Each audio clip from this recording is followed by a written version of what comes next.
সর্বশেষ হাজার হাজার ছাত্র শহীদ হয়েছে, তাদের রক্তের বিনিময়ে হয়েছে।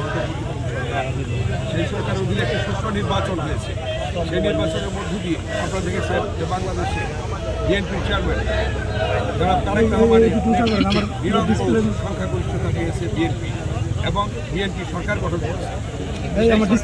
প্রধানমন্ত্রী জনাব তারেক রহমান নির্বাচনে কিছু প্রতিশ্রুতি ব্যক্ত করেছিলেন, যেমন ফ্যামিলি কার্ড, কৃষক কার্ড, খাল খনন কর্মসূচি, যেটা জিয়াউর রহমানের সময় ছিল। এর পরবর্তীতে আপনারা জানেন যে বৃক্ষরোপণের জন্য বাংলাদেশে 5 বছরে 25 কোটি বৃক্ষ রোপণ করবেন, এই প্রতিশ্রুতি তিনি দিয়েছিলেন নির্বাচনের পূর্বে, তার নির্বাচনের সময়। সেই অনুযায়ী প্রতিটি কর্মসূচি হাতের আঙ্গুলের বুটের কলি পুরানোর পূর্বেই শুরু হয়ে গিয়েছে। এটি দেখেছেন ফ্যামিলি কার্ড ইনশাল্লাহ উদ্বোধন হয়েছে। আমাদের মসজিদের ইমাম, মুয়াজ্জিন, খতিব এবং পুরোহিতদের জন্য মাসিক সম্মানী ভাতা দেওয়া হচ্ছে, সেটাও শুরু হয়ে গিয়েছে। সামনে কৃষক কার্ড হবে 1 এপ্রিলে। আজকে আপনার জানেন এপ্রিল মাসে এই ফ্যামিলি কৃষক কার্ড। এভাবে প্রতিটি কর্মসূচি ওনার প্রতিশ্রুতি অনুযায়ী, মাননীয় প্রধানমন্ত্রী জনাব তারেক রহমানের প্রতিশ্রুতি অনুযায়ী তিনি করছেন। আপনারা জানেন দীর্ঘ 17 বছরের আন্দোলনে তিনি যখন বাংলাদেশের সিনিয়র জয়েন্ট সেক্রেটারি হিসাবে ছিলেন, সেখানে তিনি বাংলাদেশের বিভিন্ন প্রত্যন্ত অঞ্চলে ঘুরে একটি স্লোগান দিয়েছিলেন, একটি উদ্যোগ, একটি চেষ্টা, এনে দেবে সচ্ছলতা, দেশে আসবে স্বনির্ভরতা। তারই অংশ হিসাবে আজকে একটা পরিবারকে সচ্ছল করার জন্য একটি গরু, একটি ছাগল, একটি হাঁস, একটি মুরগি, মাছ এবং বৃক্ষরোপণ, এই কর্মসূচি তিনি গ্রহণ করেছেন একটি অসচ্ছল পরিবারকে সচ্ছল করা। সেই অনুযায়ী আজকে সরকারের কর্মসূচি হিসাবে আজকে আমাদের যোগাযোগ মন্ত্রণালয়, সেতু মন্ত্রণালয় আমাদের যে কর্মসূচি গ্রহণ করেছে তারই অংশ হিসাবে আজকে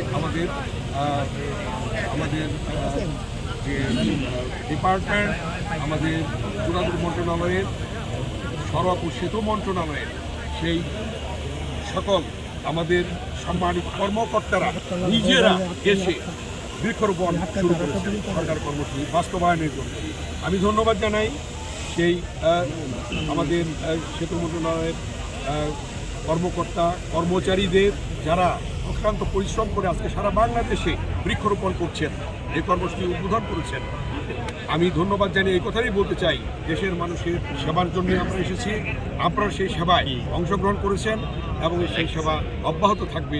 বিএনপির সেই সরকার জনগণের সরকার, অর্থাৎ জনগণের সরকার হিসাবে জনগণের জন্য কাজ করবে, কাজ করছে ইনশাল্লাহ।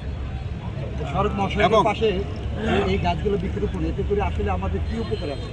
আপনারা জানেন যে বৃক্ষ অক্সিজেন কি করে সরবরাহ গ্রহণ করে। আজকে মানুষের জীবনের জন্য বৃক্ষ অতীব প্রয়োজন, যার জন্যে আজকে রাস্তার দুই পাশে এবং বিভিন্ন জায়গায় রাস্তাঘাটে আজকে এই বৃক্ষরোপণ কর্মসূচি গ্রহণ করা হয়েছে। আপনারা জানেন শহীদ রাষ্ট্রপতি জিয়াউর রহমান বলেছিলেন রাস্তার পাশে ফল গাছ লাগাবেন, ফল গাছ লাগালে বাংলাদেশের জনগণই তো খাবে। এই কর্মসূচি তিনি নিয়েছিলেন এবং এই বক্তব্য তিনি রেখেছিলেন।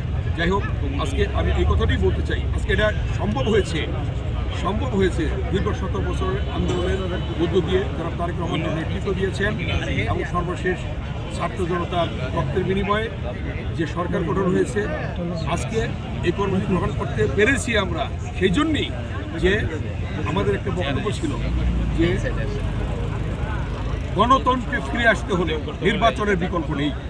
তাই গণতন্ত্র ফিরে আসতে হলে নির্বাচনের বিকল্প নাই বলেই আজকে একটি সুষ্ঠু নির্বাচন হয়েছে। দিনের ভোট রাতে হয়নি, সুষ্ঠু নির্বাচনের মধ্য দিয়ে আজকে নিরঙ্কুশ সংখ্যাগরিষ্ঠতা নিয়ে জনাব তারেক রহমান বাংলাদেশের প্রধানমন্ত্রী হয়েছেন।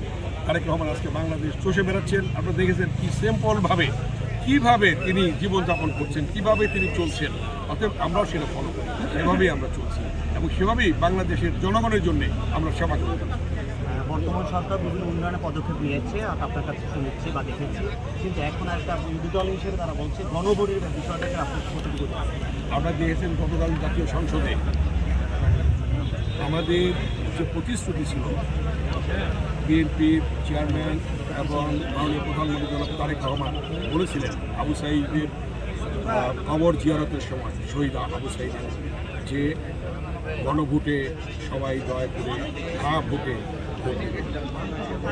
সেই অনুযায়ী আমরা গণভোটের পক্ষেও ছিলাম, আমরা জুলাই সনদের পক্ষেও আছি এবং জুলাই সনদে জুলাই আগস্টে যারা শহীদ হয়েছে তাদের মূল্যায়নের জন্য, তাদের প্রতি শ্রদ্ধা রাখার জন্য আমরা সকল কর্মসূচি বাস্তবায়ন জুলাই সনদ অক্ষরে অক্ষরে পালন করব।